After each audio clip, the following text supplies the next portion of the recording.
তল্লাশির নামে রাতে ছিনতাইকারীর ভূমিকায় অবতীর্ণ পুলিশ। অনুসন্ধানের প্রমাণ মিলেছে, ব্যাংক কর্মকর্তাকে নির্যাতনের ঘটনায় অভিযুক্ত এসআই মাসুদ ক্লোজড।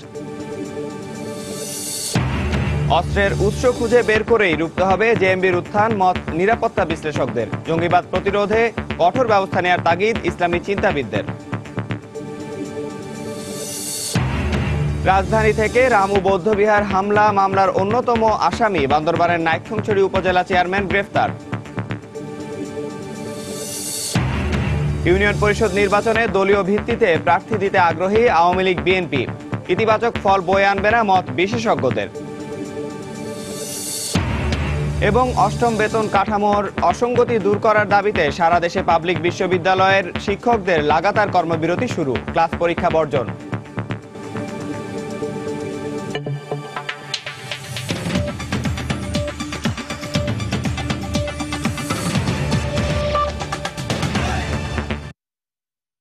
সময় সংবাদের সঙ্গে আছি আমি নিয়ামতুল্লাহ বাবু।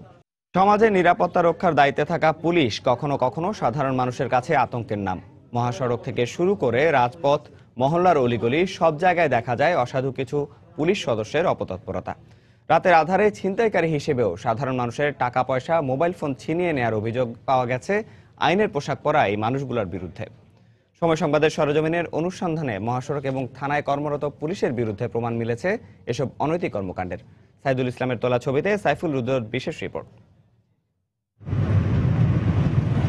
রাতের বাংলাদেশ, দক্ষিণ থেকে রাজধানীর পথে। চট্টগ্রাম থেকে কুমিল্লার দাউদকান্দি, এরপর গজারিয়া, মেঘনা হয়ে ঢাকার কাঁচপুর পর্যন্ত প্রায় 15টিরও বেশি পুলিশ চেকপোস্ট দেখা গেছে। সীতাকুণ্ড পেরিয়ে মিরসরাই সীমানায় ঢুকতেই চোখে পড়ে এর একটি।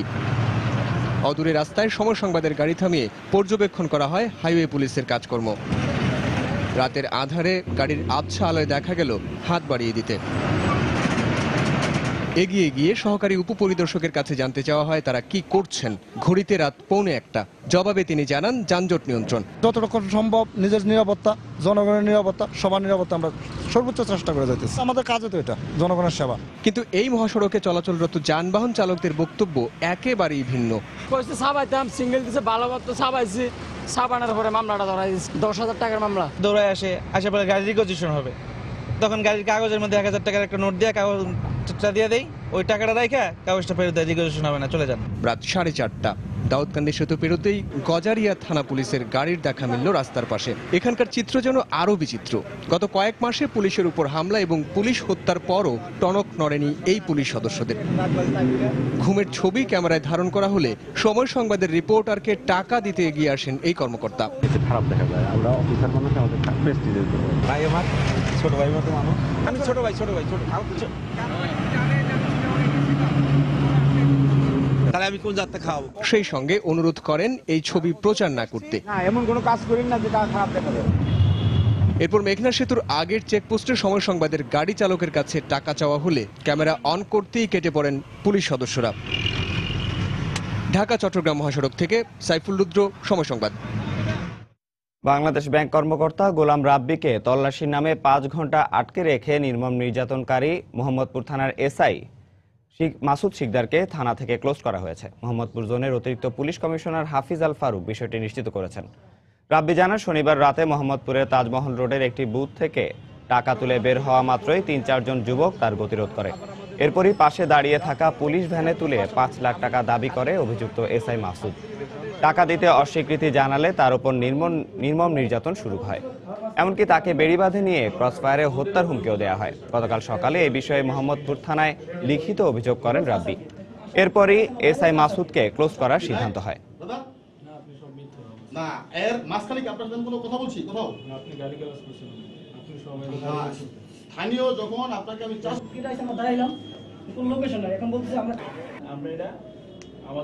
কথিত ইসলামী রাষ্ট্র কায়েমের নামে সাধারণ সদস্যদের তাত্ত্বিক ও বোমা তৈরির প্রশিক্ষণের পাশাপাশি অত্যাধুনিক অস্ত্র চালানোরও প্রশিক্ষণ দিচ্ছে নিষিদ্ধ ঘোষিত জঙ্গি সংগঠন জেএমবি। আর সন্ত্রাসী সংগঠনের কাছ থেকে স্নাইপার রাইফেল এবং AK-22 মতো অত্যাধুনিক অস্ত্র সংগ্রহ করছে তারা। নিরাপত্তা বিশ্লেষকরা মনে করেন জেএমবির উত্থান রুখতে অস্ত্রের উৎস বের করতে হবে। বিস্তারিত জানাচ্ছেন কমল দে। জঙ্গি সংগঠন জেএমবির কাছ থেকে একের পর এক ভারী এবং অত্যাধুনিক অস্ত্র উদ্ধারের ঘটনায় চিন্তিত পুলিশ প্রশাসন। গত 2 মাসে শুধুমাত্র চট্টগ্রামেই জেএমবি সদস্যদের কাছ থেকে পাওয়া গেছে 2টি AK-22 রাইফেল এবং একটি MK-11 স্নাইপার রাইফেল। আর পুলিশের কাছে ধরা পড়ার পর জেএমবি সদস্যরা জিজ্ঞাসাবাদে স্বীকার করেছে অস্ত্র প্রশিক্ষণের কথা। যাদের মধ্যে একটু ব্রেইনি থাকে তাদেরকে ওই অস্ত্রের প্রশিক্ষণ, বোমা কিভাবে বানাতে হয়, কিভাবে বাস্ট করতে হয়, এই ট্রেনিংগুলো তাদেরকে দেওয়া হয়। জঙ্গি সদস্যদের এই সশস্ত্র প্রশিক্ষণকে সহজভাবে নেওয়া উচিত হবে না বলে মত নিরাপত্তা বিশ্লেষকের। আর ইসলামী চিন্তাবিদ বলছেন তাদের বিরুদ্ধে কঠোর ব্যবস্থা নেওয়ার কথা। অস্ত্রের যে উৎস সেটাকে চিহ্নিত করতে হবে এবং সেখানে অস্ত্রের প্রবেশটাকে রোধ করতে হবে। তাহলে দুটা জিনিস, ঝুঁকিও কমবে আর যারা এই অস্ত্রের জন্য উৎসাহী তারাও নিরুৎসাহ হবে।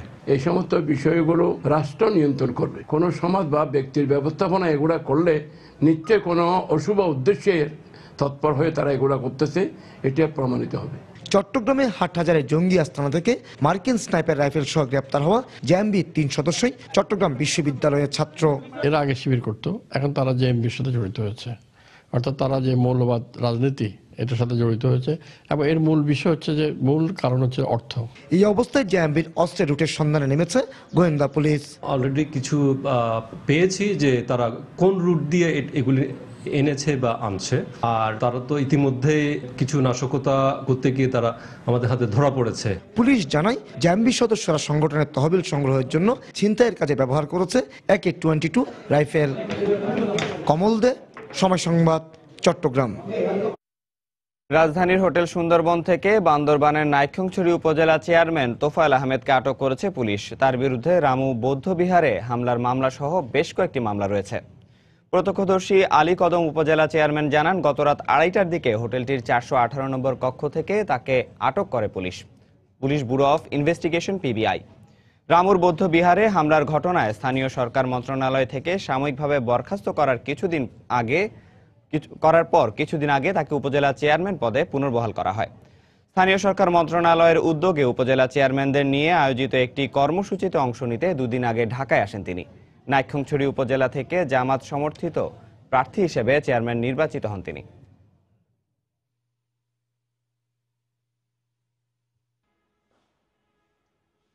আমার পাশের সিটে ছিল নাইক্ষ্যংছড়ি উপজেলা চেয়ারম্যান তোফায়েল আহমেদ। ওনারা বলেন যে তোফায়েলকে ওই যে রেডি হওয়ার জন্য। পরে উনি শীতের কাপড় নিলেন, ওনার ব্যাগ নিলেন। কয়েকটি মামলা আছে আমি শুনেছি।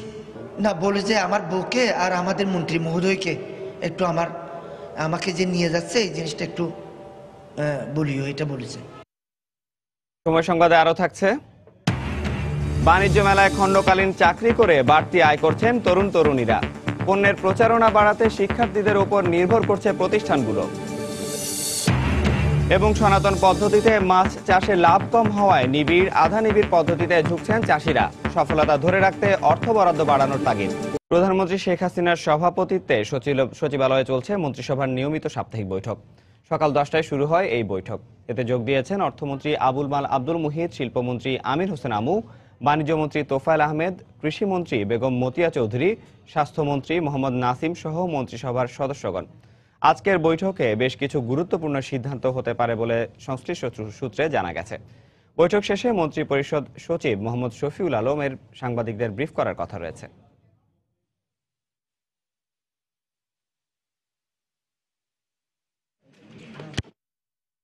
অষ্টম জাতীয় বেতন কাঠামোতে অসঙ্গতি দূর করার দাবিতে দেশের 37টি পাবলিক বিশ্ববিদ্যালয়ের শিক্ষকরা লাগাতার কর্মবিরতি শুরু করেছেন। বাংলাদেশ শিক্ষক সমিতির ফেডারেশনের ব্যানারে এ কর্মসূচি পালন করছেন তারা। ফলে সকাল থেকে ঢাকা বিশ্ববিদ্যালয় সহ দেশের সব পাবলিক বিশ্ববিদ্যালয়ে কোনো পরীক্ষা ক্লাস অনুষ্ঠিত হয়নি। এ সময় শিক্ষার্থীরা শিক্ষকদের দাবির প্রতি সমর্থন জানিয়ে শিক্ষার সুষ্ঠু পরিবেশ নিশ্চিত করার আহ্বান জানান। নতুন বেতন কাঠামোতে সিলেকশন গ্রেড বহাল ও বেতন বৈষম্য নিরসনের দাবিতে বিশ্ববিদ্যালয়ের শিক্ষকরা গত 8 মাস ধরে আন্দোলন করে আসছেন। সর্বশেষ গত 7 জানুয়ারি সকাল 11টা থেকে 2 ঘন্টার কর্মবিরতি পালন করেন তারা। টিচাররা তারা ন্যায্য আন্দোলন করছে, কারণ এটা তাদের ন্যায্য একটা দাবি। সো আমরা গভর্নমেন্টের কাছে আশা করব যাতে এই দাবিটা তাড়াতাড়ি মেনে নেয় এবং আমাদের স্বাভাবিক লেখাপড়ে আমরা ফিরে আসতে পারি। সকালে ঘুম থেকে আসলাম তাড়াতাড়ি ক্লাস করার জন্য, তো ক্লাসে এসে দেখলাম যে সারাটাই ফাঁকা। স্যার নেই, কেউ বলতেছে ক্লাস হবে না। এই কারণে আমরা খুব উদ্বিগ্ন হয়ে আছি। কেবল ক্লাস শুরু হলো সেই মুহূর্তে শিক্ষকরা স্ট্রাইক করলো। আমি জানি না স্যারদের স্বার্থটা কি, কিন্তু শিক্ষকদের স্বার্থের জন্য কেন ছাত্রদের স্বার্থ ক্ষুণ্ণ হবে, এটা আমার গভর্নমেন্টের কাছে প্রশ্ন। এই মুহূর্তে ঢাকা বিশ্ববিদ্যালয়ে আছেন আমাদের রিপোর্টার সাইফুল জুয়েল, চট্টগ্রাম বিশ্ববিদ্যালয়ে আছেন পার্থপ্রতিম বিশ্বাস এবং সিলেট কৃষি বিশ্ববিদ্যালয়ে আছেন রিপোর্টার আব্দুল আহাদ। সরাসরি চলে যাচ্ছি তাদের কাছে। প্রথমে যাচ্ছি সাইফুল জুয়েলের কাছে। সাইফুল। বাবু, আপনাকে ধন্যবাদ। আপনি কিছুক্ষণ আগে যেটা বলছিলেন যে গত 8 মাস ধরে আসলে বাংলাদেশ শিক্ষক সমিতি ফেডারেশনের অষ্টম জাতীয় পে স্কেলে বেতন বৈষম্যের সমন্বয়ের দাবিতে কর্মসূচি পালন করে আসছেন এবং তারা দাবি জানাচ্ছেন যে অষ্টম জাতীয় বেতন স্কেলে যে বৈষম্যটা তাদের সাথে শিক্ষকদের সাথে করা হচ্ছে সেটা সমন্বয়ের জন্য। তো এখন সকাল থেকে তাদের পূর্ব ঘোষণা অনুযায়ী আসলে ঢাকা বিশ্ববিদ্যালয় সহ 37টি বিশ্ববিদ্যালয়ে এক নাগারে আসলে এই কর্মবিরতি চলছে। তো এখন বেলা 12টা নাগাদ পর্যন্ত যদি বলা হয় যে সেই কর্মবিরতি চলমান আছে। তো এই বিষয়ে আসলে আমরা সর্বশেষ কথা বলবো যে এই মানে বাংলাদেশ বিশ্ববিদ্যালয় শিক্ষক সমিতি ফেডারেশনের সভাপতি ফরিদুদ্দিন স্যারের সাথে, যে আসলে এই কর্মবিরতির সর্বশেষ অবস্থাটা কি স্যার, আমাকে একটু কর্মবিরতি আমরা খুব সংক্ষেপে বলছি যে কর্মবিরতিটা আসলে আমরা 8.5 মাস যাবত ওয়েট করেছিলাম যে আমরা সরকারের নীতি নির্ধারণী পর্যায়ে যারা আছেন তাদের সাথে কথা বলবো, কিন্তু আমরা দুঃখের সাথে বলছি যে আমরা নিজেরা উপযোজক হয়ে অনেকের সাথে কথা বলেছি, কিন্তু আমাদের সাথে ডেকে নিয়ে কেউ কিন্তু কোনো কথা বলেনি। আমরা কিন্তু ছেলে মেয়েদের যাতে পড়াশোনা বিঘ্নিত না হয়, শিক্ষা কার্যক্রম ব্যাহত না হয়, আপ্রাণ চেষ্টা করেছি, কিন্তু একটা গোষ্ঠী চেষ্টা করেছে সবসময় থেকে শুরু থেকে যাতে আমাদেরকে ওই জায়গায় ঠেলে দেওয়া যায়, কঠোর আন্দোলনের দিকে যাতে আমরা যাই। এটার পরিণতি কিন্তু আজকে, নাহলে এটা কিন্তু কোনো কঠিন ব্যাপার না। আমরা গত 8.5 মাস যাবৎ মাননীয় প্রধানমন্ত্রীর সাথে দেখা করার চেষ্টা করেছি, আমাদেরকে দেখা করতে দেওয়া হয় নাই, ওনার সাথে কথা বলতে দেওয়া হয় নাই। কিন্তু আমরা যদি ওনার সাথে কথা বলতে পারতাম 5 মিনিট 10 মিনিট, তাহলে প্রবলেম সমাধান হয়ে যায়। কিন্তু অথবা সরকারি মন্ত্রী পর্যায়ে যাদের সাথে আমরা কথা বলেছি, আমরা নিজেরা গিয়ে কিন্তু কথা বলেছি, বারবার আমরা সমাধান চেয়েছি, আমরা আন্তরিক সেজন্য। কারণ কি? কারণ হলো আমাদের ছেলে মেয়েদের লেখাপড়া যাতে বিঘ্নিত না হয়। আমাদের কাজ তো হলো শিক্ষা গবেষণা এবং ওদেরকে পড়ানো, এবং ওই জায়গাটা আমরা যেতে চাইনি, কিন্তু আমাদেরকে জোর করে ঠেলে ওই জায়গাটার মধ্যে দেওয়া হয়েছে। এখন আমরা মর্যাদার জন্য লড়াই করছি, মর্যাদার জন্য আমরা যে কোনো ধরনের স্যাক্রিফাইস করতে রাজি আছি, যে কোনো পরিণতি আসে ওইটা আমরা মাথায় পেতে নিব। আমাদের শিক্ষকদের মর্যাদার ব্যাপারে আমরা কোনো ছাড় দিব না, এটা আমরা বলে পারি। যারা আজকে আমাদের যে সুযোগ সুবিধা কেড়ে নিয়ে, আমাদের মর্যাদা কেড়ে নিয়ে মনে করছে তারা আজকে খুবই ভালো অবস্থায় আছেন, তারা ভালো অবস্থায় থাকবেন না কিন্তু। কারণ পুরো দেশের মানুষের আপনার যে ভালোবাসার জায়গাটা কিন্তু আমাদের উপরে, আমরা কিন্তু পুরো দেশকে তাদেরকে কিন্তু আমরা বানিয়েছি, কিন্তু তারা শিক্ষকের মর্যাদা কেড়ে নিয়ে নিজেরা অনেক সম্মানী হবেন, এটা কোনোদিন হবে না। Thank you. তো বাবু, যেটা শুনছিলেন যে স্যাররা বলছেন যে শিক্ষার সুষ্ঠু পরিবেশের জন্য আসলে সরকারের উচ্চ পর্যায়ে আসলে অষ্টম বেতন বৈষম্যের যে সমন্বয়, সেটা সমন্বয়ের আবারও পুনরায় তিনি দাবি জানিয়েছেন। তো এখন আমরা চলে যাচ্ছি চট্টগ্রাম বিশ্ববিদ্যালয়ে আমাদের প্রতিনিধি পার্থের কাছে।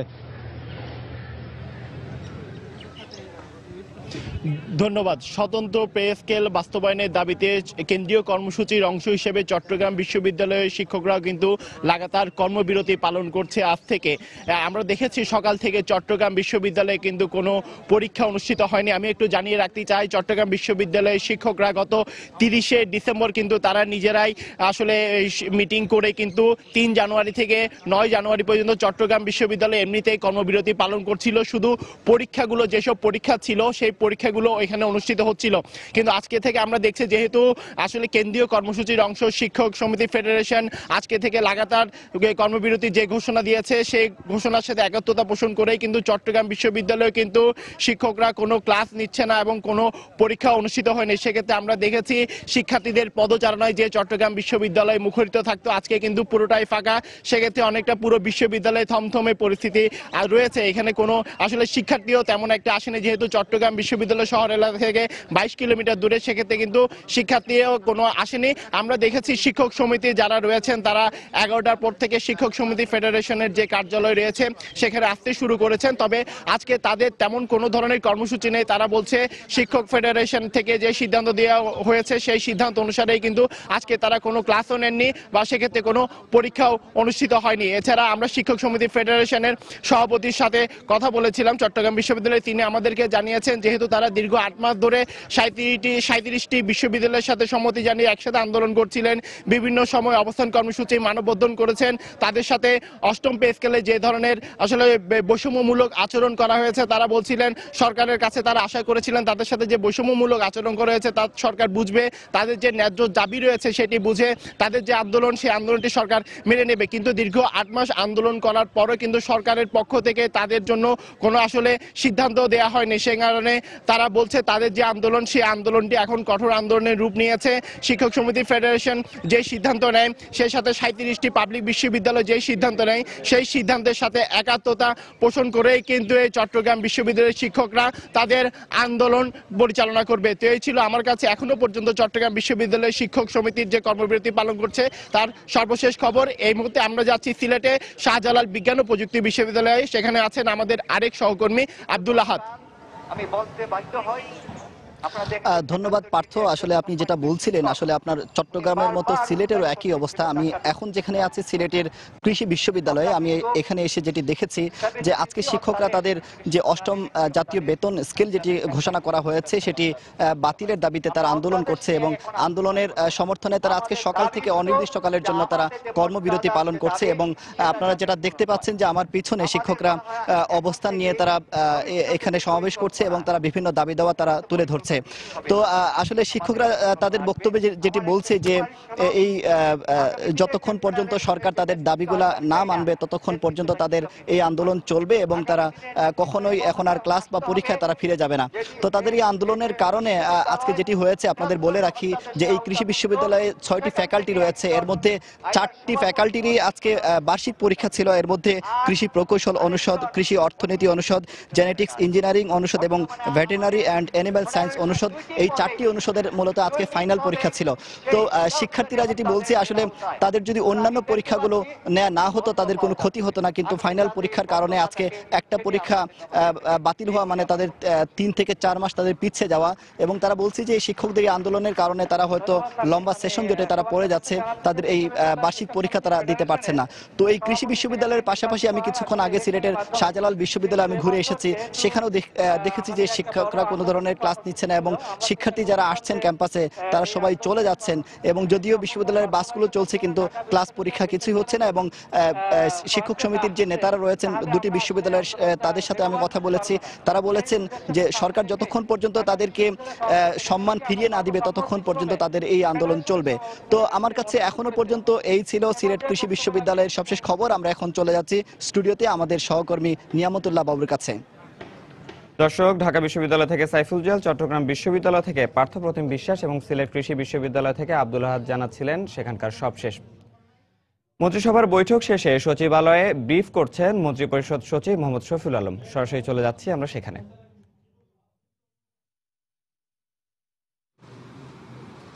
এটা হলো আমাদের সরকারি ব্যবস্থাপনায়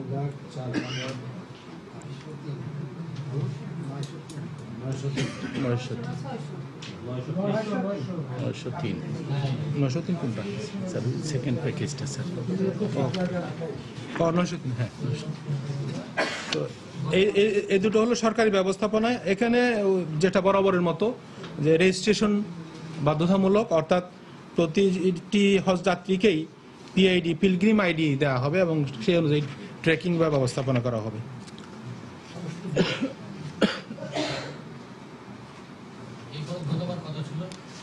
গতবারে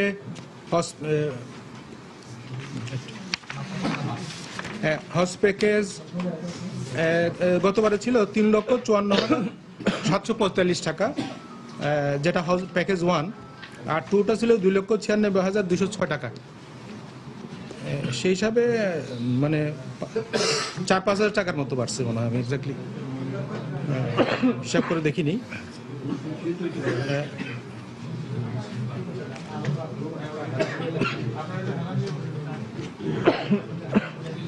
যেটা সেকেন্ড প্যাকেজ ওখানে দেখা যাচ্ছে রাফলি 8,000 টাকার মতো, আর যেটা ফার্স্ট প্যাকেজ তাতে দেখা যাচ্ছে যে 6,000 টাকার মতো বেড়েছে। তো যেহেতু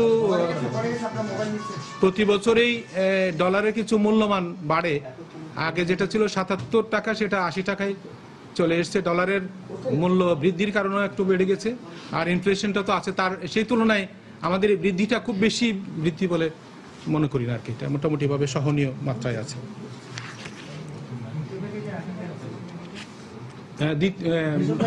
না, ওই প্রথম যেটা ফার্স্ট প্যাকেজ কুরবানি সহ এতে বাড়ছে ৬,০০০-এর মতো, আর যেটা কুরবানি ছাড়া তাতে বাড়ছে ৮,০০০-এর মতো।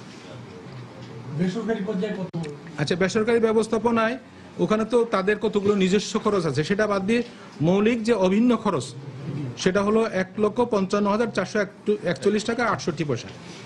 এটা যেটা মানে ম্যান্ডেটরি যে খরচটা ১,৫৫,৪৪১ টাকা ৬৮ পয়সা।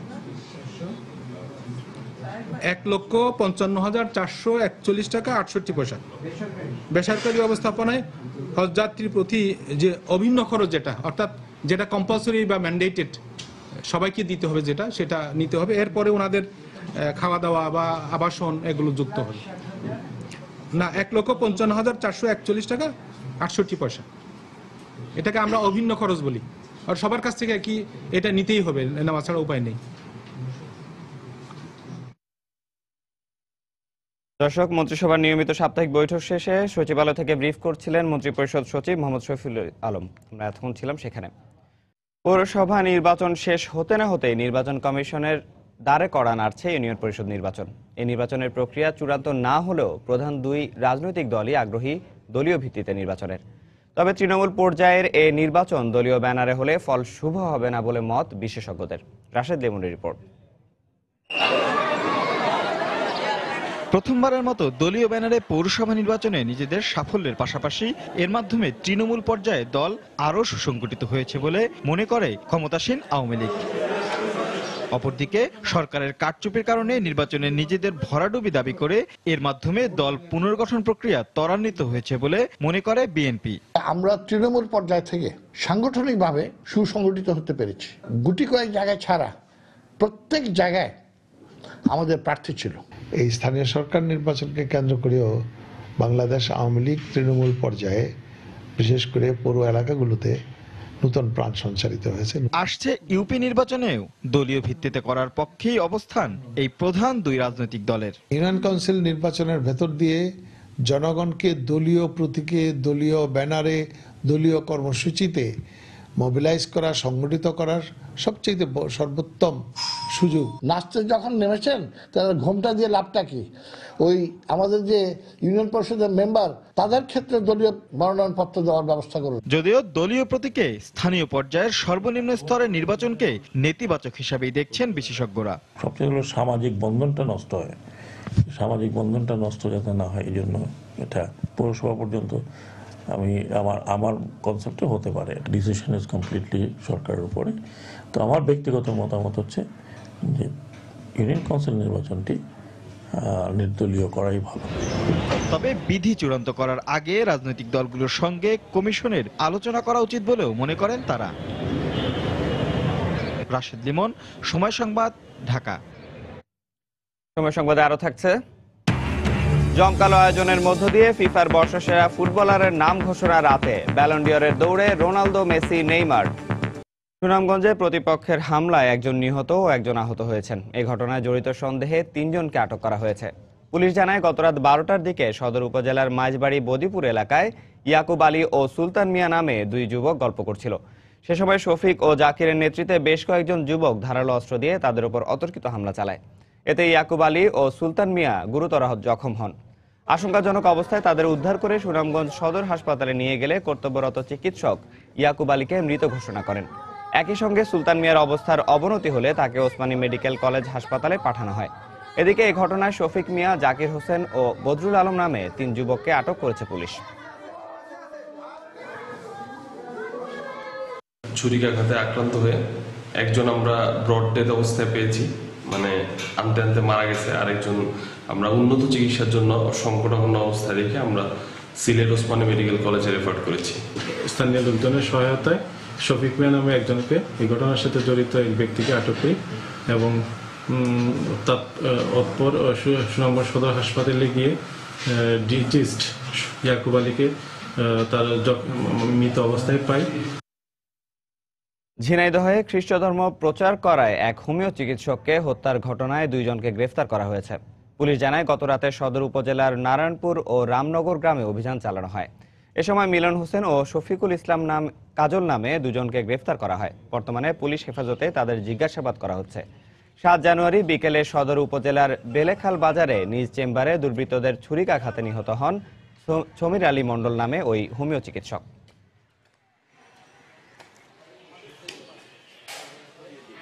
সমীরুদ্দিন হত্যাকাণ্ডে বিভিন্ন জায়গায় অভিযান চালিয়ে গত রাতে দুজনকে গ্রেফতার করা হয়েছে। তাদেরকে জিজ্ঞাসাবাদ চলতেছে এবং কিছু তথ্য পাওয়া গেছে যেটা যাচাই করা হচ্ছে। উত্তরের জেলা দিনাজপুর সহ দেশের বিভিন্ন এলাকায় বেড়েছে শীতের তীব্রতা। ঘন কুয়াশা আর হিমেল হাওয়ায় বিপাকে পড়েছেন খেটে খাওয়া শ্রমজীবী মানুষ। জেলা প্রতিনিধিদের পাঠানো তথ্য ছবি নিয়ে ডেস্ক রিপোর্ট। দিনাজপুরের হিমেল হাওয়া জানান দিচ্ছে পৌষের শেষে মাঘের বার্তা। সোমবার জেলার সর্বনিম্ন তাপমাত্রা রেকর্ড করা হয়েছে 8.4 ডিগ্রি সেলসিয়াস। এই অবস্থায় শীতের প্রকোপে ব্যাহত হচ্ছে মানুষের স্বাভাবিক কাজকর্ম। ঠান্ডা খুব, কুয়াশা কিছু দেখা যাচ্ছে না, যাত্রী নাই গাড়িতে। বাসা থেকে বাইরে আসি ভাই, কঠিন কুয়াশা, কিছু দেখা যায় না রাস্তাঘাটে, কঠিন ঠান্ডা, ভীষণ ঠান্ডা। মানুষজন বাসা থেকে বের হতে পারছে না, গাড়ি ঘোড়া চালাতে ভীষণ সমস্যা হচ্ছে। শীতের প্রকোপের কারণে কনকনে ঠান্ডা বাতাসের দরুন তাপমাত্রা হ্রাস পাইতেছে। তীব্র ঠান্ডায় বিপর্যস্ত পঞ্চগড়ের জনজীবন। সকাল থেকেই কুয়াশার চাদরে ঢাকা থাকে বিভিন্ন এলাকা, ফলে দিনেও হেডলাইট জ্বালিয়ে চলাচল করছে যানবাহন। অন্যদিকে আগুন জ্বালিয়ে শীত নিবারণের চেষ্টা করছেন সাধারণ মানুষ। নীলফামারীতে বইছে মৃদু শৈত্যপ্রবাহ, তবে খানিকটা বেলা হলে কুয়াশার পর্দা পেরিয়ে উকি দেয় সকালের সূর্য। খুব ঠান্ডা হচ্ছে, এখন খুব ঠান্ডা পড়তেছে, কাজে যাইতে খুব আমার কষ্ট হয়। যে ঠান্ডা, এগুলাত কেমন করি কামাই করো, ভ্যান চলবার পাওছো না, রিক্সা চলার পাওছো না। খুব ঠান্ডা, মানে হাত পা একদম হেভি কাঁপতেছে, কুয়াশা হেভি ঘন পড়তেছে। এছাড়া শরীয়তপুর ও ঠাকুরগাঁও সহ দেশের বিভিন্ন স্থানে ঘন কুয়াশা আর হিমেল হাওয়ায় ব্যাহত হচ্ছে সব শ্রেণীর মানুষের স্বাভাবিক জীবনযাত্রা। সাবিত সারোয়ার, সময় সংবাদ। এদিকে শীতে কুমিল্লায় ঠান্ডাজনিত রোগের প্রকোপ বেড়ে গেছে। আক্রান্তদের মধ্যে বেশিরভাগ শিশু। হঠাৎ করে রোগের চাপ বেড়ে যাওয়ায় চিকিৎসা সেবা দিতে হিমশিম খাচ্ছেন হাসপাতালগুলোর চিকিৎসক ও নার্সরা। অবশ্য সিভিল সার্জন বলছেন একটু সচেতন হলে মৌসুমী রোগ থেকে রক্ষা পাওয়া সম্ভব। তবে এক্ষেত্রে শিশুর মায়েদের একটু বেশি সতর্ক থাকার পরামর্শ তার। কুমিল্লার প্রতিনিধি বাহার রায়হানের তথ্য ছবি নিয়ে ডেস্ক রিপোর্ট। শীতের কারণে ঠান্ডাজনিত বিভিন্ন রোগে আক্রান্ত শিশুর সংখ্যা বাড়ছে কুমিল্লার সরকারি বেসরকারি হাসপাতালে। জেলার বিভিন্ন স্থান থেকে আসা এসব শিশুর অধিকাংশই ভুগছে সর্দি, কাশি, ডায়রিয়া ও নিউমোনিয়ায়। বাড়তি রোগীর চাপে হাসপাতালগুলোতে শিশু ওয়ার্ডের বেড ভরে যাওয়ায় অনেকেরই ঠাঁই হয়েছে মেঝেতে। সংকট দেখা দিয়েছে ওষুধেরও। শ্বাসকষ্ট কমছে, এখন কাশিটা বাইরে গেছে। বাচ্চা জ্বর সাইডে সাইডে আসে, ঠান্ডা, হালকা কাশি। সরকারি হাসপাতাল আছে বাচ্চাদের জন্য সুস্থ করার জন্য, কিন্তু আমরা তা পারতেছি না, আমাদের সবকিছু বাইরে থেকে কিনা লাগতেছে। এখানে শুধু এই মাড়িতে সিটটাই পাইছে, আর কিছুই পাই না। এদিকে অতিরিক্ত রোগীর চাপে ব্যাহত হচ্ছে চিকিৎসা সেবা, আর পরিস্থিতি সামাল দিতে হিমশিম খেতে হচ্ছে কর্তব্যরতদের। বেবি স্যালাইন সেটা আমাদের এখানে সরবরাহ কম আছে, অ্যান্টিবায়োটিকের সরবরাহ প্রচুর আছে। সিটের ব্যাপারে সিট আমাদের 15 সিট, কখনো 40 জন, 45 জন, 50 জন রোগী থাকে। রোগীর চাপ একটু বেশি, সিস্টার কম না, আমরা 2 জন সিস্টার, এখন অন্য ওয়ার্ডের আরেকজন এনে দিচ্ছে। শীতজনিত রোগ থেকে শিশুদের রক্ষায় মায়েদের বেশি সতর্ক থাকার পরামর্শ দিলেন জেলার শীর্ষ স্বাস্থ্য কর্মকর্তা। শিশুদেরকে একটু উষ্ণ রাখি, একটু গরম কাপড় চোপড় পরিয়ে রাখি, ঠান্ডার সংস্পর্শে না রাখি, তাইলে এই ঠান্ডাজনিত কারণে যে সমস্ত রোগ আক্রান্ত হয় এগুলি থেকে আমরা মুক্ত থাকতে পারবো। কুমিল্লা জেনারেল হাসপাতালে গত এক সপ্তাহে চিকিৎসা নিতে আসে 550 শিশু। এর মধ্যে চিকিৎসাধীন রয়েছেন 32 জন, আর কুমিল্লা মেডিকেল কলেজ হাসপাতালে চিকিৎসা নিতে আসে 250-রও বেশি শিশু। সময় সংবাদ, কুমিল্লা। আধুনিক পদ্ধতিতে মাছ চাষে খরচ কিছুটা বেশি হলেও লাভও তুলনামূলক বেশি। তাই চাষিরাও সনাতন পদ্ধতি ছেড়ে ঝুঁকছেন নিবিড়, আধা নিবিড় পদ্ধতির দিকে। আর এক্ষেত্রে তেলাপিয়ার একক চাষে বেশি আগ্রহী হচ্ছেন তারা। তবে সফলতা ধরে রাখতে চাষি পর্যায়ে প্রশিক্ষণ সম্প্রসারণের অর্থের বরাদ্দ বাড়ানো দরকার, এমনটাই মনে করছেন মৎস্য কর্মকর্তারা। ধামরাই ঘুরে বিস্তারিত জানাচ্ছেন কামরুল হাসান সবুজ, ক্যামেরায় ছিলেন সুমন আহমেদ। মাছে ভাতে বাঙালি প্রবাদের বাংলাদেশ। লাগসই প্রযুক্তির ব্যবহার আর নিবিড় পর্যবেক্ষণে প্রতি বছর ছাড়িয়ে যাচ্ছে আগের বছরের মাছ চাষের পরিমাণ। এমনটাই বলছে গত 3 দশকের বদ্ধ জলাশয়ে মাছ চাষের পরিসংখ্যান। আর গত কয়েক বছরে অভ্যন্তরীণ মাছ চাষে নীরব বিপ্লব ঘটেছে তেলাপিয়ার একক চাষে, বিশেষ করে ঢাকার অদূরে ধামরাই উপজেলায়, যেখানে 2000-এর বেশি চাষি ঝুঁকেছেন এই মাছ চাষে। 3 মাস 10 দিনে আমি মাছ 4টা 5টা 6টা কেজি বিক্রি করলাম। বছরে 2বার মাছ এটা বিক্রি করতে পারি। উপজেলায় আমাকে প্রশিক্ষণ দেয়। তবে পোনা সংগ্রহের বিড়ম্বনা এড়াতে ধামরাই উপজেলায় উন্নত মানের হ্যাচারি স্থাপনের দাবি জানালেন তারা। যারা এখানে নার্সারি করে পোনাটা সাপ্লাই দেয়, এনারা দেখা গেছে যে অনেক সময় পোনাটা আমাদেরকে সঠিক দিচ্ছে না। ধামরাই থানায় সরকারি কোনো হ্যাচারি নাই। আমাদের এই ভালো জাতের রেণু সংগ্রহ করাটা আমাদের কঠিন হয়ে পড়ে। মৎস্য কর্মকর্তারা জানালেন, প্রাণী আমিষের চাহিদা পূরণ আর কৃষকের লাভ সবকিছু বিবেচনায় রেখেই নেওয়া হচ্ছে ব্যবস্থা, যেখানে রয়েছে সহজ শর্তে ঋণের ব্যবস্থাও। মৎস্য সেক্টরকে উন্নতি করতে হলে প্রত্যেকটা উপজেলাতে প্রশিক্ষণের অর্থনৈতিক সাপ্লাইটা আরো বাড়াতে হবে। উন্নত পদ্ধতির মাছ চাষের মধ্যে আমরা মূলত পক্ষে মনোসেক্স থেরাপিটা প্রাধান্য দিচ্ছি। নিবিড় পদ্ধতিতে তেলাপিয়ার একক চাষে যেখানে ফলন ধরা হয় হেক্টর প্রতি 10 মেট্রিক টন, সেখানে এই অঞ্চলের চাষিরা পাচ্ছেন প্রায় 22 মেট্রিক টন। তাদের এই উচ্চ ফলন পাওয়ার পেছনে উন্নত মানের প্রশিক্ষণ এবং মানসম্পন্ন খাবার যেমন ভূমিকা রাখছে, তেমনি গুরুত্বপূর্ণ ভূমিকা রাখছে চাষি পর্যায়ে মৎস্য কর্মকর্তাদের নিবিড় যোগাযোগ। কামরুল হাসান সবুজ, সময় সংবাদ, ধামরাই, ঢাকা। ঢাকা আন্তর্জাতিক বাণিজ্য মেলায় প্রতি বছরই বাড়ছে তরুণ তরুণীদের খণ্ডকালীন কাজের সুযোগ। মেলায় অংশ নেওয়া প্রতিষ্ঠানগুলো বলছে, সাধারণ বিক্রয় কর্মীদের চেয়ে বিশ্ববিদ্যালয় এবং কলেজ পড়ুয়ারা ক্রেতা আকর্ষণে বেশি পারদর্শী। তাই নিজেদের পণ্যের ব্র্যান্ডিং এবং কাটতি বাড়াতে অধিকাংশ প্রতিষ্ঠানই তাদের স্টলে শিক্ষার্থীদের নিয়োগ দিয়েছে। আর শিক্ষার্থীরা একে দেখছেন বাড়তি আয়ের সুযোগ হিসেবে। উন্নত সব দেশে শিক্ষার্থীরা পড়ালেখার অবসরে রেস্তোরাঁ সহ বিভিন্ন প্রতিষ্ঠানে খণ্ডকালীন কাজ করলেও বাংলাদেশে এমন সুযোগ সীমিত। তবে খণ্ডকালীন কাজের সুযোগ করে দিয়ে তরুণ তরুণীদের সে দুঃখ অনেকটাই ভুলিয়েছে ঢাকা আন্তর্জাতিক বাণিজ্য মেলা। ক্রেতা আকর্ষণ ও পণ্যের প্রসারে শিক্ষার্থীদের পারফরমেন্স ভালো হওয়ায় প্রতি বছরই বাড়ছে এ সংখ্যা। এবারের বাণিজ্য মেলায়ও নামি দামি সব প্রতিষ্ঠানে বিক্রয়কর্মী হিসেবে বেছে নিয়েছে শিক্ষার্থীদের। স্মার্ট এবং ওরা কাস্টমারকে সুন্দরভাবে ডিল করতে পারে। যারা সেলসম্যান, তাদের দেখা গেছে এডুকেশন যে ব্যাকগ্রাউন্ড, তাতে এখানে যে কাস্টমার আসে তাদের সাথে যে কিভাবে কথা বলতে হবে এটা তারা বুঝতে পারে না। এই জন্যই আমার যারা এডুকেটেড এরকম লোক নিয়ে আসা। ওরা শিক্ষিত, ওরা আমাদের ব্র্যান্ডটাকে ঠিকমতো প্রমোশন করতে পারে। এক্ষেত্রে ছেলেদের তুলনায় এগিয়ে মেয়েরা। পরীক্ষা শেষে ঘরে অলস বসে না থেকে বাড়তি আয়ের এই সুযোগ লুফে নিতে মেলায় খণ্ডকালীন বিক্রয়কর্মীর কাজ করছেন অনেক তরুণী। আমি এক্সামের পরে এখন ফ্রি আছি, এর জন্য ভাবলাম যে মেলাটা করি, আমার এক্সপিরিয়েন্সও হবে, আবার কিছু টাকা আয়ও হবে। সেমিস্টারটা শেষ হয়ে গেছে, এই জন্য ভাবলাম করি। আর লক্ষ্য এখান থেকে শেখা। দেখা যাচ্ছে যে টাকার দিক থেকেও, তারপর সময়ের দিক থেকেও আমরা মোটামুটি বেশ ভালোই টাইম পাস করছি। বাড়তি পাওনা হিসেবে রয়েছে অভিজ্ঞতা ও বিভিন্ন প্রতিষ্ঠানের সঙ্গে যোগাযোগের সুযোগ, যা ভবিষ্যতে ভালো চাকরি পেতে সহায়ক হবে বলে মনে করছেন শিক্ষার্থীরা। পড়াশোনার পাশাপাশি কিছু করার জন্য আর কি এটা করা, আর এক্সপিরিয়েন্সটা হচ্ছে মেইন কথা। আমাদের পকেট মানিটা হয়ে যায়, ইভেন আমাদের প্রত্যেকটা কোম্পানি একটা এক্সপিরিয়েন্স লেটার দেয়। মেলাতে কাজ করে আমাদের একটা এক্সট্রা আর্নিংও হলো, দেন পরবর্তীতে আমরা পার্মানেন্টলি ওখানে কাজ করার একটা সুযোগ পেয়ে যাই। শিক্ষার্থীদের মতে শুধু মেলা নয়, বড় প্রতিষ্ঠানগুলো শিক্ষার্থীদের খণ্ডকালীন কাজের সুযোগ করে দিলে দক্ষ কর্মী তৈরির পাশাপাশি বেকারত্ব কমবে। হাজারের শিউলি, সময় সংবাদ, ঢাকা। 21তম ঢাকা আন্তর্জাতিক বাণিজ্য মেলার 11তম দিন আজ। এই মুহূর্তে রাজধানীর শেরেবাংলা নগরে মেলা প্রাঙ্গণে আছেন আমাদের সহকর্মী কামরুল হাসান সবুজ। বিস্তারিত জানতে সরাসরি চলে যাচ্ছি তার কাছে। সবুজ। বাবু, ঢাকা আন্তর্জাতিক বাণিজ্য মেলায় কিছুক্ষণ আগে যেমনটা জানিয়েছিলাম দর্শনার্থী আসছে, তো এই মুহূর্তে দর্শনার্থীর সংখ্যা কিছুটা বেড়েছে এবং তারা বন্ধু বান্ধব আত্মীয় স্বজন মিলে কিন্তু এই মেলাতে আসে এবং এটা কিন্তু বিনোদনের জন্য কিন্তু তারা এসে থাকে, অর্থাৎ ঘোরাফেরা করা, বিভিন্ন পণ্য দেখা এবং এর সাথে কিছুটা সময় আনন্দে কাটানোর জন্য কিন্তু তারা এসে থাকে।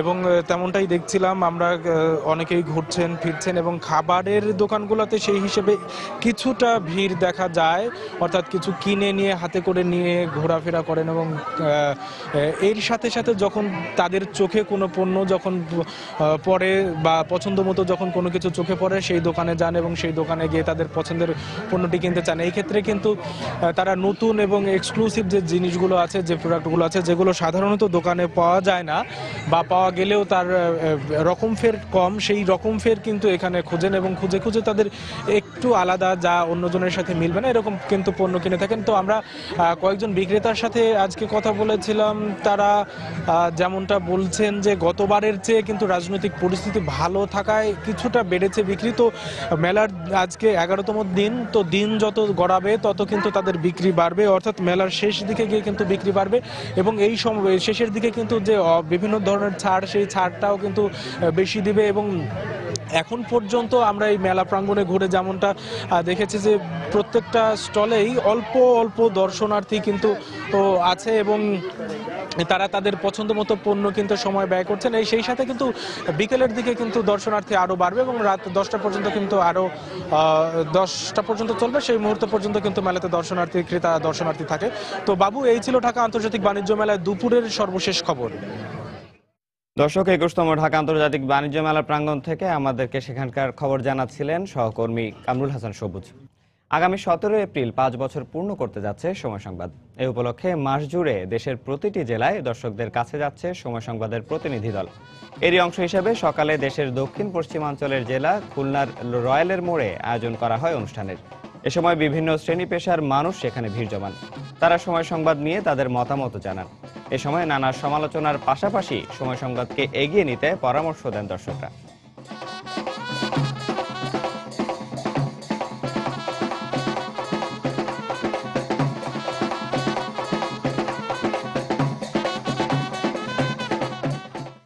বিভিন্ন গুরুত্বপূর্ণ খবর সবার আগে প্রচার করে এবং যেহেতু কোনো খবর প্রচার করতে তারা ভয় পায় না। যেমন গত রাত্রে মোহাম্মদপুর থানার একটি খবর সুন্দরভাবে তারা প্রচার করেছে, পুলিশেরও তারা ভয় পায়নি, অর্থাৎ নির্ভয়ে তারা প্রচার করতে পারে। এই জন্য সময় সংবাদে আমরা সবসময় জনপ্রিয় ভাবি। ক্রাইম একটা হয় যদি এটা করতে পারে সময়, যেহেতু তারা সাহসিকতার পরিচয় দিছে, ক্রাইম বলে 1 ঘন্টা বা 25 মিনিট হোক একটা অনুষ্ঠান যদি করে তাহলে অনেক উপকার হয়। সময় টিভি দেখি এবং খুবই আমরা মনে করি এটা জনপ্রিয়। বিশেষ করে না এই যে নিউজ আনকাট দেখান, এটা খুবই ভালো লাগে। সত্য ঘটনা অবলম্বনে যে নারী নির্যাতনগুলো, যে ক্রাইমগুলো হয়, সেই রিপোর্টিংটা যদি দেখায়। সময় টেলিভিশন তারা কিন্তু সংবাদ পরিবেশনে বৈচিত্র্য এনেছে। দেশের বাইরের খবর। তুরস্কের দক্ষিণ পূর্বাঞ্চলে সরকারি বাহিনীর অভিযানে 32 জন কুর্দি বিদ্রোহী নিহত হয়েছে। দেশটির নিরাপত্তা বাহিনীর বরাত দিয়ে শনিবার রয়টার্স জানিয়েছে, কুর্দিদের সঙ্গে সংঘর্ষে 1 পুলিশ নিহত এবং 2 জন আহত হয়েছেন। গোপন সংবাদের ভিত্তিতে পুলিশ সিরীয় সীমান্তবর্তী শহর ভানে অভিযান চালায়। পুলিশের উপস্থিতি টের পেয়ে কুর্দিরা হামলা করলে দুপক্ষের সংঘর্ষে 12 জন বিদ্রোহী নিহত হয়। একই দিন দক্ষিণ পূর্বাঞ্চলের সিজার এবং সিলোপি শহরেও কুর্দি বিরোধী অভিযান চালায় পুলিশ। সেখানে নিহত হয় 20 জন। গেল বছর জুলাইয়ে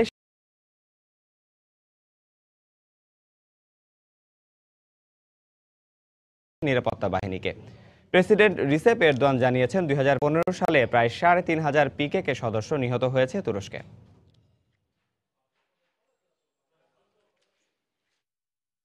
ইয়েমেনে আন্তর্জাতিক দাতব্য সংস্থা MSF এর হাসপাতালে মিসাইল হামলায় কমপক্ষে 5 জন নিহত হয়েছে। হাসপাতাল কর্তৃপক্ষ এই ঘটনার তীব্র নিন্দা জানিয়ে বলেছে, আরও 10 জন গুরুতর আহত হয়েছে এই ঘটনায়। হাসপাতালে কারা এই হামলা চালালো তা এখনো জানা যায়নি। এক টুইটার বার্তায় MSF জানায়, ইয়েমেনের উত্তরাঞ্চলের রাজেহ শহরে অবস্থিত হাসপাতালটির সব কার্যক্রম বন্ধ রয়েছে। হাউথি বিদ্রোহীরা ক্ষমতা দখলে সরকারি বাহিনীর সঙ্গে যুদ্ধ শুরু করলে গেল বছর সে দেশে বিমান হামলা চালানো শুরু করে সৌদি নেতৃত্বাধীন জোট। জাতিসংঘ বলছে, গেল মার্চ থেকে এ পর্যন্ত প্রায় 6000 মানুষ নিহত হয়েছে সেখানে, যার অর্ধেকই বেসামরিক নাগরিক। এবার খেলার খবর। বঙ্গবন্ধু গোল্ড কাপের খবর। বি গ্রুপে নিজেদের প্রথম ম্যাচে কম্বোডিয়ার বিপক্ষে আজ মাঠে নামবে মালদ্বীপ। প্রতিপক্ষ কঠিন হলেও এ ম্যাচে জয় তুলে নিতে চায় রিকি হারবার্টের শিষ্যরা। অন্যদিকে জাতীয় দল নিয়ে খেলতে আসা কম্বোডিয়া চায় টুর্নামেন্টের শুরুটা জয় দিয়ে শুরু করতে। যশোরের শামসুল্লাহ স্টেডিয়ামে 2 দলের ম্যাচটি শুরু হবে বিকেল 2:45টায়। সাফের পর খুব একটা প্রস্তুতির সুযোগ পায়নি মালদ্বীপ। তার উপর এই দলে নেই সাফ খেলা অধিকাংশ ফুটবলার, সেই সাথে রয়েছে ভ্রমণক্রান্তিও। তাই প্রথম দিন কোনো অনুশীলন করেনি মালদ্বীপ। তারপরেও জয়ের ব্যাপারে আশাবাদী রিকি হার্বার্টের শিষ্যরা। অন্যদিকে বঙ্গবন্ধু গোল্ড কাপে বাংলাদেশের পর একমাত্র দল হিসেবে জাতীয় দল নিয়ে খেলতে এসেছে কম্বোডিয়া। দলটির অধিকাংশ ফুটবলারই খেলেছে বিশ্বকাপ বাছাই ফুটবল। তাই জয় দিয়ে টুর্নামেন্ট শুরুর ব্যাপারে আশাবাদী কম্বোডিয়ানরা। এফএ কাপের খবর। গাস হিডিংকের অধীনে ঘরের মাঠে জয় তুলে নিয়েছে চেলসি। এফএ কাপের তৃতীয় রাউন্ডে স্কানথর্প ইউনাইটেডকে 2-0 গোলে হারিয়ে চতুর্থ রাউন্ডে উঠেছে ব্লুজরা। অন্যদিকে এফএ কাপের লড়াইয়ে টিকে রইল টটেনহাম হটস্পার। লিস্টার সিটির সঙ্গে 2-2 গোলে ড্র করেছে স্পার্সরা। ফলে তৃতীয় রাউন্ডের ফিরতি লেগে নিশ্চিত হবে চতুর্থ রাউন্ডের টিকিট। স্ট্যামফোর্ড ব্রিজে শুরু থেকে আক্রমণাত্মক হয়ে খেলে চেলসি। ফলস্বরূপ ম্যাচের 13 মিনিটেই স্প্যানিশ স্ট্রাইকার দিয়াগো কস্তার গোলে লিড নেয় স্বাগতিকরা। পরবর্তীতে আরও আগ্রাসী হয়ে ওঠে ব্লুজরা। 68 মিনিটে ইংলিশ মিডফিল্ডার রুবেন লফটাস চেক দ্বিগুণ করেন ব্যবধান। বাকি সময়টা ম্যাচে আর কোনো গোল না হলে জয়ের আনন্দ নিয়ে মাঠ ছাড়ে চেলসি। অন্যদিকে হোয়াইট হার্ট লেনে ইপিএলে দাপট দেখানো লিস্টার সিটিকে ম্যাচের শুরু থেকে চেপে ধরে স্বাগতিক টটেনহাম। 8 মিনিটে ডেনমার্কের মিডফিল্ডার ক্রিস্টিয়ান এরিকসেনের গোলে এগিয়ে যায় স্পার্সরা। 11 মিনিট পর সফরকারীদের সমতায় ফেরান পোলিশ ডিফেন্ডার মার্চিন ওসেলেস্কি। সমতার প্রথমার্ধের পর দ্বিতীয়ার্ধের শুরুতেই শিনজি ওকাজাকির গোলে প্রথম লিড পায় লিস্টার সিটি। কিন্তু ম্যাচ শেষ হওয়ার আগে 1 মিনিট আগে বিতর্কিত পেনাল্টি থেকে গোল করে টটেনহামকে সমতায় ফেরান হ্যারি কেন। ম্যাচের বাকি সময় আর কোনো গোল না হলে ড্র নিয়ে সন্তুষ্ট থাকতে হয় দুদলকে। অবসান হতে যাচ্ছে সব জল্পনা কল্পনার। সুইজারল্যান্ডের জুরিখে জমকালো আয়োজনের মধ্য দিয়ে ঘোষণা করা হবে 2015 সালের ফিফার বর্ষসেরা ফুটবলারের নাম। ক্রিস্টিয়ানো রোনালদো রাজত্ব ধরে রাখবেন, নাকি হারানো মুকুট ফিরে পাবেন মেসি, নাকি প্রথমবারের মতো ব্যালন ডিওর উঠবে নেইমারের হাতে? জানতে অপেক্ষা করতে হবে আজ রাত 11:30 পর্যন্ত। দুই চিরপ্রতিদ্বন্দ্বী ক্লাব বার্সেলোনা ও রিয়াল মাদ্রিদের দ্বৈরথ মানেই মর্যাদার লড়াই। দুদলের এল ক্লাসিকো মানে স্নায়ুর যুদ্ধ। মর্যাদার এই লড়াইয়ের মতোই এখন ব্যালন ডিওরও যেন হয়ে গেছে মেসি রোনালদোর লড়াই। রূপ নিয়েছে আরও একটি এল ক্লাসিকোর। হবেই বা না কেন, গেল 8 বছরে একমাত্র 2010 সাল ছাড়া বাকি 7টি আসরেই ব্যালন ডিওরের মনোনয়ন তালিকার শীর্ষ 3-এ ছিলেন মেসি ও রোনালদো। এবার মেসি রোনালদোর সঙ্গে যোগ হয়েছে বার্সেলোনা তারকা নেইমারের নাম। উত্তেজনার পারদে ফুঁসছেন সমর্থকরা। কে পাবেন বর্ষসেরা ফুটবলারের পুরস্কার? লিওনেল মেসির 4 থেকে কি 5 হবে, নাকি রোনালদোর 3 থেকে 4, নাকি সব হিসেব ওলটপালট করে মেসি রোনালদোকে হারিয়ে নেইমারের হাতে শোভা পাবে প্রথম ব্যালন ডিওর? তবে 3 জনের মধ্যে গেল বছরের পারফরমেন্সে এগিয়ে থাকবেন লিওনেল মেসি। গেল মৌসুমটা স্বপ্নের মতো কেটেছে বার্সেলোনার। La Liga, Champions League, UEFA Super Cup, Copa del রের সঙ্গে বছরের শেষ দিকে ফিফা ক্লাব বিশ্বকাপ সবগুলো আসরের শিরোপাই জিতেছে বার্সেলোনা। আর দলের সাফল্যের মূল কারিগর ছিলেন লিওনেল মেসি। 56 ম্যাচ খেলে মোট গোল করেছেন 48টি। বার্সেলোনার হয়ে মেসি যতটা আলো ছড়িয়েছেন ততটা আলো ছড়াতে পারেননি রিয়াল মাদ্রিদ তারকা ক্রিস্টিয়ানো রোনালদো। যদিও 52 ম্যাচে তার গোল সংখ্যাও 48, কিন্তু গেল মৌসুমে কোনো শিরোপাই পায়নি রিয়াল মাদ্রিদ। অন্য দুজনের তুলনায় নেইমারের জন্য এবারের ব্যালন ডিওরটা একটু ভিন্ন। প্রথমবারের মতো মনোনয়ন। বার্সেলোনায় গেল মৌসুমে খেলেছেন দুর্দান্ত। 59 ম্যাচে গোল করেছেন 45টি। তাই অনেকের মতে এবার হয়তো দুজনকে টেক্কা দিয়ে নেইমারই পেয়ে যেতে পারেন ব্যালন ডিওর। এ 3 জন ছাড়াও সেরা কোচের পুরস্কারে দৌড়ে আছেন Bayern Munich coach Pep Guardiola, Barca coach Luis Enrique ও চিলির কোচ হোর্হে সাম্পাওলি। পারভিন আক্তার, সময় সংবাদ। এ পর্যায়ে শীর্ষ সংবাদ জানিয়ে দিচ্ছি আরেকবার। সরকারিভাবে এবার হজে যেতে খরচ পড়বে 3,60,000 টাকা। জাতীয় হজ নীতি ও হজ প্যাকেজ 2016 এর খসড়া মন্ত্রিসভায় অনুমোদন। তল্লাশির নামে রাতে ছিনতাইকারীর ভূমিকায় অবতীর্ণ পুলিশ, অনুসন্ধানের প্রমাণ মিলেছে। ব্যাংক কর্মকর্তাকে নির্যাতনের ঘটনায় অভিযুক্ত এসআই মাসুদ ক্লোজ। অস্ত্রের উৎস খুঁজে বের করেই রুখতে হবে জেএমবির উত্থান, মত নিরাপত্তা বিশ্লেষকদের। জঙ্গিবাদ প্রতিরোধে কঠোর ব্যবস্থা নেওয়ার তাগিদ ইসলামী চিন্তাবিদদের। ইউনিয়ন পরিষদ নির্বাচনে দলীয় ভিত্তিতে প্রার্থী দিতে আগ্রহী আওয়ামী লীগ বিএনপি, ইতিবাচক ফল বয়ে আনবে না মত বিশেষজ্ঞদের।